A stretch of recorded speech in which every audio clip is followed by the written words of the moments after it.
to take a brief step away from I don't know, honoring roasting Ashley and I, and it's fitting that we're going to surround ourselves with laughter again afterwards, because the person I'm going to speak about had a phenomenal sense of humor. So I wanted to take a moment here. This past Wednesday, shortly before leaving to come up to Massachusetts, I learned that my grandfather, Grandpa Abe, passed away. He had been sick and in and out of the hospital since February. For some time, our family knew that we would miss him this weekend, but he kept fighting to push off complications, and until the very end.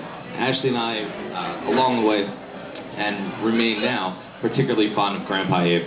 I'd like to just say a few words about him. He was an avid bowler. It was a lifelong passion, and he continued bowling in leagues until this past February.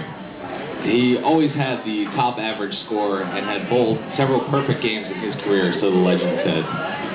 In my room growing up, there was a shelf holding many of his trophies, and you could say that I was a gloating grandchild, filled with admiration for a gloating grandfather. As a little kid, my mother would tell me during frightening thunderstorms that the crack of lightning and thunder was caused by people bowling in the sky. On Tuesday, just before I learned of Grandpa's death, there was a very active, loud thunderstorm in Newark, New Jersey, and I knew that he was up there very busy in the big league in the sky. And so, with the emotion of this weekend and his passing there in front of me, I did the only sensible thing, and I took a few minutes before getting on the bus, and I shut off my cell phone. I went downstairs. In the building that Ashley and I just moved into, there's a bowling alley.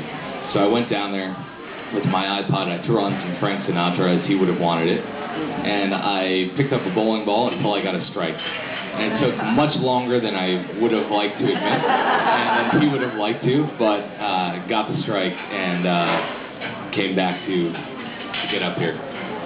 So not only a bowler, but Grandpa was also, as the kids say on the street, a baller. He and Grandma regularly went to see Frank Sinatra perform when they were younger for less than $1. He was a romancer who adored my grandmother more than I've ever seen anyone else be adored. And just before heading off to Europe during World War II, Grandma and Grandpa became engaged.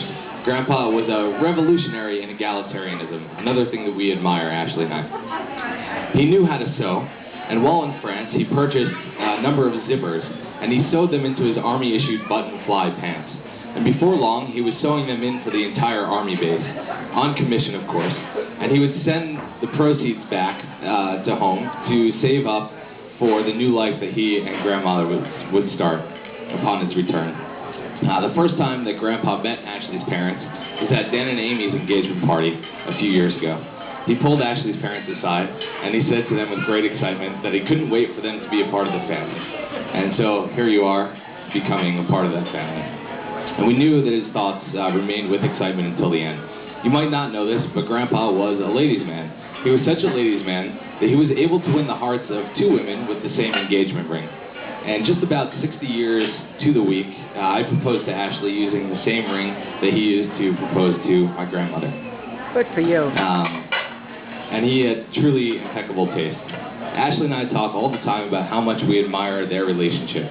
Grandpa is a role model for the relationship that we hope to maintain throughout our lives. And we knew that we'd be missing him today, but we could not ever prepare ourselves to miss him as much as we do now. We love you, Grandpa Abe, and we promise to carry your memory with us. And now we're going to come back together and hear some more great things and enjoy the wedding as Grandpa wanted it to go on. Thank you.